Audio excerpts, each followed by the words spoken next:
Magandang umaga mga kabay. So meron po akong approve repair dito mga kabay, 39202 liter D. Ang model nito mga kabay, DWD024. 1/2 po ito mga kabay. Bali ang papalitan natin mga kabay, yung field housing. Ayan. Dahil nga po yung field housing na luma niya mga kabay, ito po ang sira, yung lagayan ng bearing. Nakayod na po, kaya malakas yung palag. Kaya papalit tayo ng field housing. Tapos yung sa spindle gear naman mga kabay, ito, pudpud na po yan doon sa luma. Ito yung bago mga kabay. Tapos syempre yung partner ng gear, tsaka bearing housing pala ito. Ito pala yung bearing housing. So pudpud din po ito. Tapos maluwag na po yung bushing na nasa gitna. Kaya pinalitan ko. At syempre yung switch hindi gumagana. Ayan, papalitan natin. So 1, 2, 3, 4, 4 na piraso na parts ang ipapalit natin dito. So tara mga kabay, samahan nyo po. So yan na po mga kabay, nakalas ko na po. So ikakabit na po natin yung field coil tsaka brass holder. Ayan, nililipat na po natin ng housing. Kakalasin na po natin itong brass holder sa kanyang housing.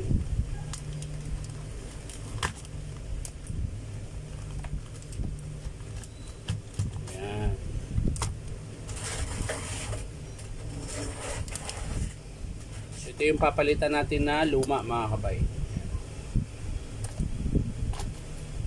Hindi na yan gagamitin. Ang gagamitin natin yung bagong housing. So yan sa pagkabit nito mga kabay. Ayan. Saan na ba isa? Yung isang brush holder na wala. Nawala ang isang brush holder. So yan mga kabay, sa tamang pagkabit ng switch, ayan, yung sa wiring nya, ayan.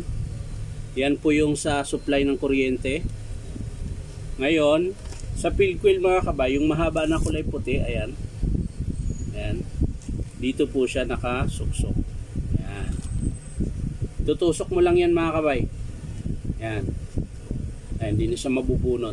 Ngayon, pag kinalas nyo yan mga kabay, halimbawa nagkakalas kayo, tutusukin nyo lang po yung pin, ayan yung butas na yan. Ayan may butas. Tutusukin nyo lang to para mabunot nyo ito. Ayan. Tapos sunod yung isang mahaba. Ayan. Ito.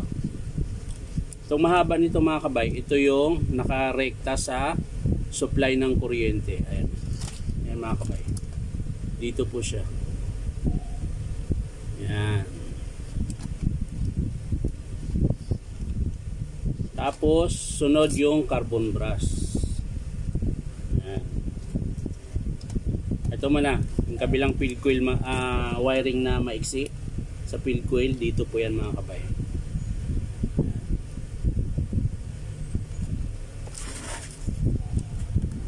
Tapos yung sa carbon mga kabay, ito dito po yan mga kabay.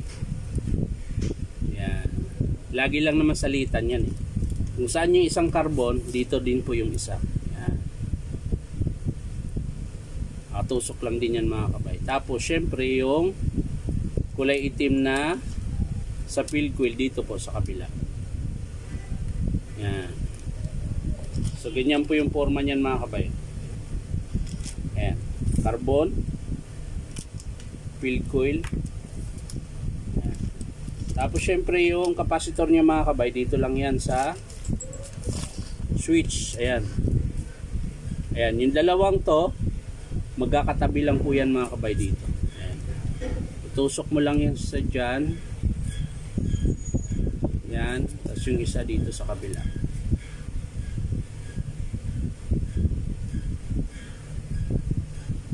Yan. So yan na siya mga kabay. Yan na po yung wiring niya.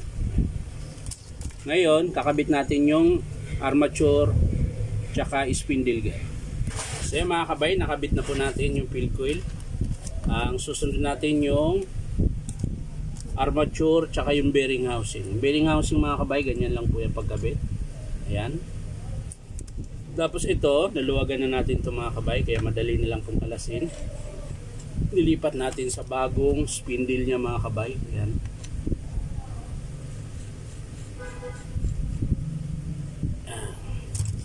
Tapos yung plate. Ito yung plate mga kabay. Pag nagsili kayo ng hammer tsaka drill, ito yung nagpapagana. Ayan. Syempre yung seal or o-ring, huwag kalimutang ilipat sa bagong bearing housing para po yung grasa hindi mapunta sa armature. Ayan. So okay na mga kabay, sasalpak na po natin ito, yung armature. Ayan. Tapos yung bearing housing na bago, ay yun na pala, bearing housing na bago. So ito na yung spindle. Tapos syempre yung roller guide nya or armature guide.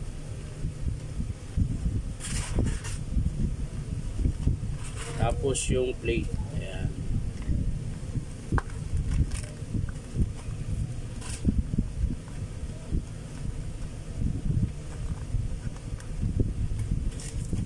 So yan na siya mga kabay. Ayusin lang natin yung wiring. So yan na siya mga kabay. Yan na po ang itsura nya. Ayan, naayos na po natin yung wire tsaka yung gear, armature, switch. Ayan. So lalagyan lang natin ng konting grasa mga kabay, yung pinaka spindle yung mga kabay. Ayan.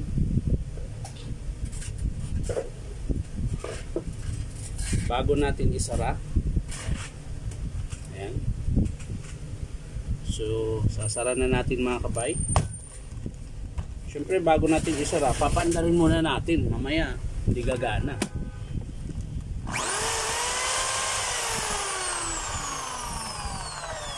Okay, sasara na natin yung, lalagyan na natin ng screw mga kabay.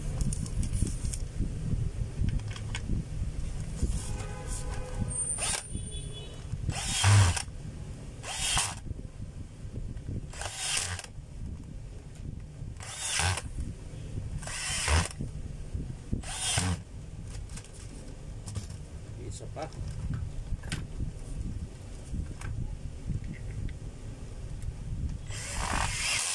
Yun. So yan, titesting natin ulit mga kabay kung meron na siyang hammer.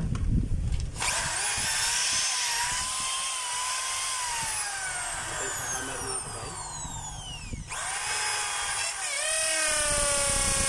Yan po yung hammer niya mga kabay. Ito naman yung drill. So okay na siya mga kabay, reverse.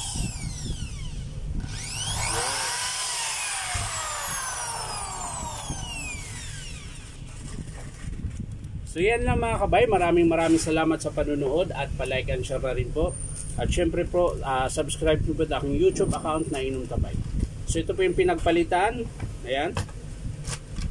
Field housing, switch, spindle gear, tsaka bearing housing. So yan lang mga kabay, maraming salamat. Bye bye.